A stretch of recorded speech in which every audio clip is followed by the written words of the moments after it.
2019 دسمبر کی سردیاں. ایک آدمی جس کو آفیشلی اجازت نہیں تھی جاپان سے جانے کی، جاپان سے نکل گیا. ایئرپورٹ کی گیٹ کے تھرو نہیں، پاسپورٹ سٹیمپ بھی نہیں لگا، بلکہ پرمیشن بھی نہیں ملی اس کو. ایک پرائیویٹ جیٹ اڑا جاپان سے، اور کچھ ہی گھنٹوں کے اندر یہ شخص آؤٹ آف ریچ تھا اس کورٹ روم کے جو اس کا انتظار کر رہا تھا. کچھ عرصے کے بعد یہ جو لوگ تھے جنہوں نے اس شخص کو بھگایا جاپان سے، انہوں نے پبلکلی اس بات کا اعلان کیا کہ ہم نے بھگایا ہے، اور روٹ کیسے پلان کیا، ٹائمنگ کیسے چوز کی گئی، اور سسٹم کا ویک پوائنٹ کیا تھا جس کو ایکسپلائٹ کیا گیا. Not like a movie hero, بلکہ it was like an extraction. یہاں پہ کہانی جو ہے وہ ایک غریب آدمی کی نہیں ہے جو بھوک سے بھاگ رہا تھا. کہانی ایک ٹورسٹ کی بھی نہیں ہے جو قانون توڑ رہا تھا. یہ کہانی ایک گلوبل سی ای او کی ہے جو جورسڈکشن سے بھاگ رہا تھا. اور یہیں سے ہماری کہانی سٹارٹ ہوتی ہے. میرا نام عمران ہے اور میری سوچ میں خوش آمدید.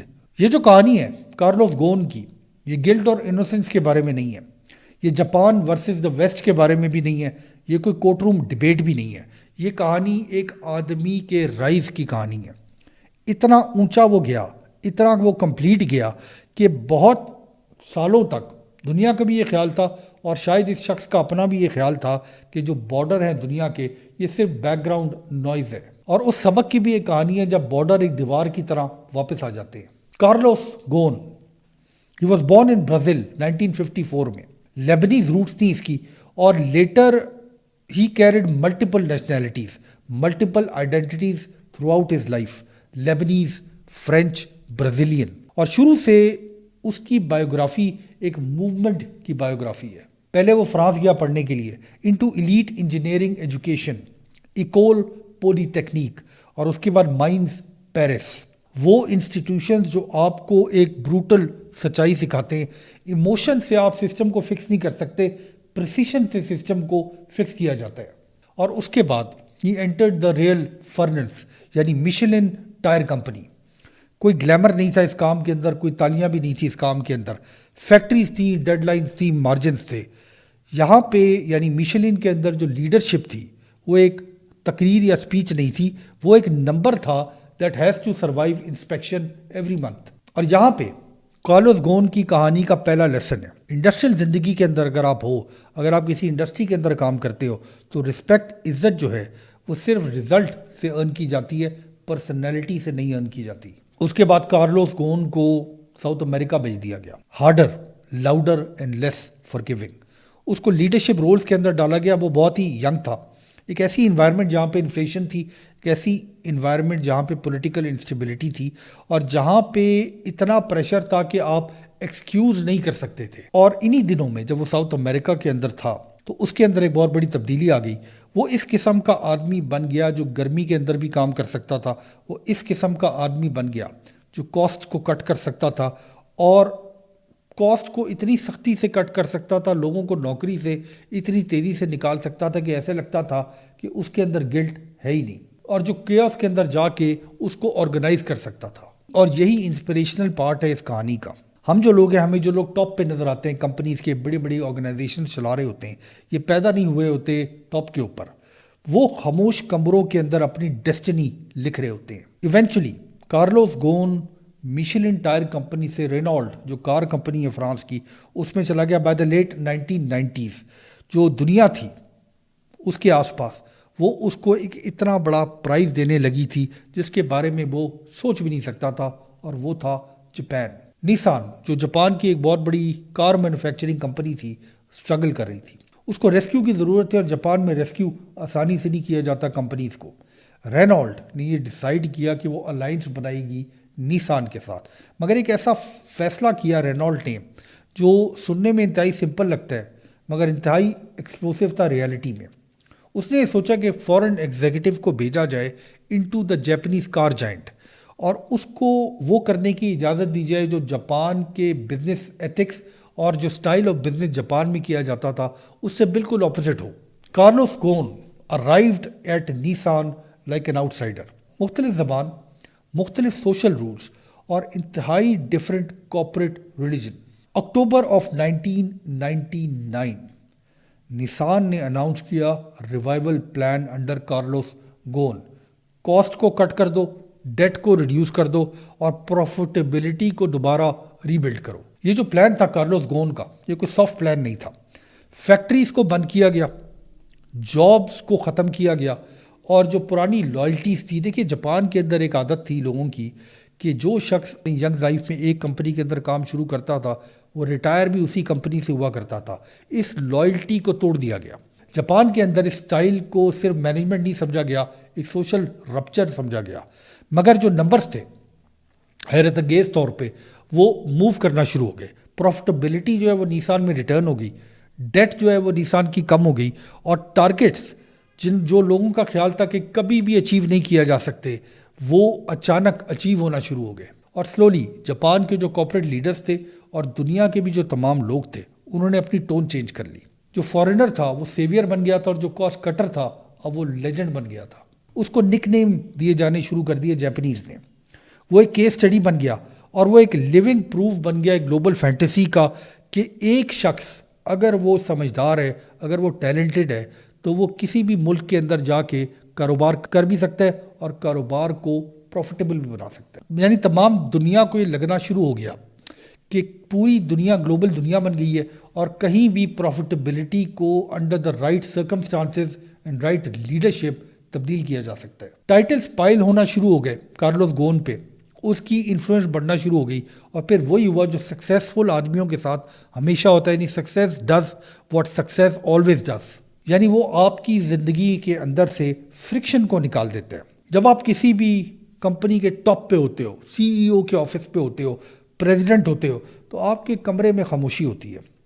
جو فیڈ بیک آپ کو مل رہا ہوتا ہے وہ فلٹر ہونا شروع ہو جاتا ہے، اور جو تالیاں بج رہی ہوتی ہیں، اپلاز پریز ہوتی ہے آپ کے لیے، وہ کانسٹنٹ ہونا شروع ہو جاتی ہے. اور اگر آپ اس ہوا میں یعنی ان بڑے بڑے دفتروں میں لمبا بیٹھو تو آپ کو ایسے لگنا شروع ہو جاتا ہے کہ آپ صرف سکسیزفل نہیں ہو، آپ یہ سمجھنا شروع کر دیتے ہو کہ آپ نیسیسری ہو. اور یہی ہوا 2000s کے مڈ تک آتے آتے. کارلوس غون صرف نسان نہیں چلا رہا تھا، وہ سینٹر پہ تھا ایک رینالٹ اور نسان الائنس کے، ایک کراس بارڈر مشین جو ایسے لگتا تھا کہ گلوبلائزیشن ایٹ اٹس فائنسٹ ہے. یہ جو کلائم تھا اس شخص کا، ایک ایسا آدمی جس کا بیک گراؤنڈ کمپلیکیٹڈ تھا، برازیل میں پیدا ہوا، ایجوکیشن اس نے فرانس میں حاصل کی، اور وہ اکراس کانٹیننٹس آپریٹ کر رہا تھا. اب وہ بورڈ روم جاپان کے اندر بھی کنٹرول کر رہا تھا. جو دنیا کے لوگ تھے جو سٹرگل کر رہے تھے، آج بھی جو لوگ سٹرگل کرتے ہیں، جو باہر سے بیٹھ کے دیکھ رہے ہوتے ہیں، ان کے لیے یہ جو میسج تھا اس شخص کی زندگی کا، یہ آلموسٹ میجیکل فیل ہوتا تھا کہ اگر یہ کر سکتا ہے تو میں بھی کر سکتا ہوں. یہ جو بلیف ہے کہ جو ایک آدمی کر سکتا ہے وہ کوئی بھی آدمی کر سکتا ہے، یہ بلیف میٹر کرتی ہے. اس لیے میٹر کرتی ہے کہ لوگوں کو پرفیکشن کی ضرورت نہیں ہوتی، ان کو صرف اس پروف کی، ثبوت کی ضرورت ہوتی ہے کہ یہ پاسبل ہے. اور اس ساری کہانی کا، اس ساری فیری ٹیل کا اینڈ نومبر 2018 میں ہوا ایک جاپنیز ایئرپورٹ پہ. کارلوس غون لینڈ کرتا ہے جاپان میں نومبر 2018 میں، اور اس کو ایئرپورٹ سے ہی اریسٹ کر لیا جاتا ہے. ان ون مومنٹ، ایک لمحے کے اندر، جو گلوبل چیئرمین تھا اب وہ ایک لوکل ڈیٹینی بن گیا تھا. جاپنیز پروسیکیوٹرز نے اکیوز کیا کارلوس غون کو فائنینشیل مس کنڈکٹ. موسٹ امپورٹنٹلی جو اس کے اوپر ایلیگیشن لگائی گئی وہ انڈر رپورٹنگ آف کمپنسیشن تھی. یعنی اس کو جو پیسے ملا کرتے تھے وہ انڈر رپورٹ کیا کرتا تھا، اور ایلیگیشنز کہ اس نے مس یوز کیا یا مس اپروپریٹ کیا کمپنی فنڈز کو اور کمپنی ریسورسز کو. دیکھیے ہم یہاں پہ ڈبیٹ نہیں کر رہے کہ یہ ایلیگیشن صحیح تھی یا نہیں تھی، ہم صرف یہ ایکنالج کر رہے ہیں وہ ایلیگیشنز جو سسٹم نے اس کے اوپر لگائیں. کیونکہ کسی کے اوپر اگر ایلیگیشنز لگ جائیں تو پھر جو آؤٹ کم ہوتا ہے اس کو آپ چینج نہیں کر سکتے. کہ اسٹیٹس ایک لمحے میں ختم ہو جاتا ہے جس کو بنانے میں سالوں لگتے ہیں. بیل مل گئی کارلوس غون کو، مگر بیل جو ہے وہ فریڈم نہیں ہے. اس کی movement with in Japan restrict کر دی گئی. اس کو یہ کہا گیا کہ آپ ٹوکیو سے باہر نہیں جا سکتے. کیمراز جو ہے وہ اس کی ریزیڈنس کے اوپر لگا دیے گئے، اور اکارڈنگ ٹو روئٹرز وہ پروہیبٹڈ تھا انٹرنیٹ سے، اور اس کو ای میل کرنے کی بھی اجازت نہیں تھی. جو بیل کنڈیشنز تھیں وہ انتہائی زیادہ سخت تھیں. تھوڑی سی ایکسیپشن اس کو یہ دی گئی تھی کہ جو اس کی لیگل کاؤنسل تھی وہ اس سے مل سکتا تھا. ایک ایسا آدمی جو جہازوں پہ رہا کرتا تھا اب وہ پرمیشن پہ رہ رہا تھا. ایک آدمی جو سسٹم کو کمانڈ کیا کرتا تھا اب اس کو سسٹم نے پکڑ کے رکھا ہوا تھا، اور یہاں پہ یہ جو اس کے اسکیپ کی لیجنڈری کہانی ہے وہ واپس آ جاتی ہے، ایک فلیکس کے طور پہ نہیں، ایک انٹرٹینمنٹ کے طور پہ نہیں، بلکہ ایک کنفیشن کے طور پہ. کیونکہ جب طاقتور لوگ ساری دنیا کے اندر یہ بلیو کرنا بند کر دیتے ہیں کہ سسٹم ان کو بچائے گا، تو وہ سسٹم کے اندر نیگوشیٹ کرنا بند کر دیتے ہیں. رپورٹس یہ ہمیں بتاتی ہیں کہ جو اس کا اسکیپ تھا آؤٹ آف جاپان، وہ ایک پرائیویٹ جیٹ میں ہوا. وہ جیٹ پہلے ٹرکی میں گیا اور پھر وہ ایونچولی لیبنان میں لینڈ کیا. اس اسکیپ کا جو کی آرگنائزر تھا اس کا نام تھا مائیکل ٹیلر. بعد میں وہ بھی صاحب مشہور ہو گئے اور اس نے اس آپریشن کو پبلکلی ٹی وی کے اوپر بتایا. ڈیٹیلز مائیکل ٹیلر نے یہ بتائیں کہ ایک بہت بڑے کیس کے اندر کارلوس گون کو ڈال کے جہاز کے اندر لے کر آیا گیا تھا. مگر ریئل پوائنٹ اس کہانی کا یہ نہیں ہے کہ میتھڈ کیا تھا. ریئل پوائنٹ اس کہانی کا ہے کہ اس نے سسٹم کو ڈیفیٹ نہیں کیا، اس نے صرف ٹیریٹری کو ایگزٹ کر دیا. اور eventually Carlos Ghosn resurfaces in Lebanon, بالکل زندہ، ٹھیک ٹھاک، تندرست، لاؤڈ اور پھر ڈیفائنٹ. مگر یہ جو ایگزائل ہوتا ہے یہ ایک عجیب قسم کی فریڈم ہوتی ہے. آپ بول سکتے ہو، آپ سانس بھی لے سکتے ہو، مگر وہ دنیا جس کو آپ کنٹرول کرتے تھے اب اس دنیا کو صرف آپ دیکھ سکتے ہو. اور یہ جو لیسن ہے، سبق ہے، اب یہ فل سائیکل اگر آپ نے سن لیا اس ویڈیو میں تو اب یہ بالکل کلیئر ہے. کارلوس گون کی جو جرنی ہے یہ آج بھی انسپریشنل ہے. اس لیے انسپریشنل ہے کہ یہ جو اس کا کلائم تھا وہ ہمیں یہ بتاتا ہے کہ ڈسپلن کے ساتھ کیا کیا جا سکتا ہے. وہ ہمیں یہ بھی بتاتا ہے کہ فوکس اگر آپ کے اندر ہے تو آپ کیا کر سکتے ہو. وہ یہ بھی ہمیں بتاتا ہے کہ اگر ایکسیکیوشن اپنے آئیڈیاز کی آپ کر سکتے ہو تو آپ ترقی کر سکتے ہو. وہ یہ بھی ہمیں بتاتا ہے کہ ایک آدمی جو دنیا کے کسی بھی کونے میں رہتا ہو، he can still reach the top of global economy. مگر اس کا جو اتنا پبلک فال ہے وہ ہمیں پرائس آف سکسیس کی کہانی بھی سناتا ہے. وہ یہ بتاتا ہے کہ جب آپ اوپر پہنچ جاؤ، جب آپ ٹاپ کے اوپر بیٹھے ہو، تو جو آپ کا سب سے بڑا رسک ہے وہ آپ کے دشمن نہیں ہے. آپ کے لیے سب سے بڑا رسک آپ کے اپنے اندر جو فیلنگ آف انونسیبلٹی ہے وہ ہے. کیونکہ جب آپ ٹاپ کے اوپر ہوتے ہو، جب آپ سکسیزفل ہوتے ہو، تو آپ کو ایسے لگتا ہے کہ جو سکسیس ہے وہ آپ کو سیلیبریٹ کر رہا ہے، ہمیشہ سیلیبریٹ کرتا رہے گا. مگر اس کے بعد جس لمحے کوئی اسکینڈل آپ کا بنتا ہے، چاہے وہ صحیح ہو، چاہے وہ غلط ہو، چاہے وہ فیئر ہو، چاہے وہ انفیئر ہو، تو سب سے پہلے جو چیز ختم ہوتی ہے وہ سیلیبریشن ہوتی ہے. جو بورڈ روم ہوتا ہے، جو آپ کے سامنے جھکتا ہے، وہ خالی ہو جاتا ہے. جو ایڈمیریشن ہوتی ہے لوگوں کے لیے کی آنکھوں میں آپ کے لیے، کمپلیٹلی ختم ہو جاتی ہے. اور جو سسٹم ہوتا ہے وہ آپ کو پیچھے چھوڑ کے آگے چلا جاتا ہے. اور دنیا آپ کو ایک انتہائی تلخ سچائی سمجھا دیتی ہے. وہ سچائی شروع سے یہی ہے کہ ہمیشہ سکسیس کو سیلیبریٹ کیا جاتا ہے، کبھی بھی انسان کو سیلیبریٹ نہیں کیا جاتا. سکسیس سے محبت کی جاتی ہے، اور جب بھی سکسیس کینڈل سے ملے گا تو انسان کو فوراً بھلا دیا جائے گا.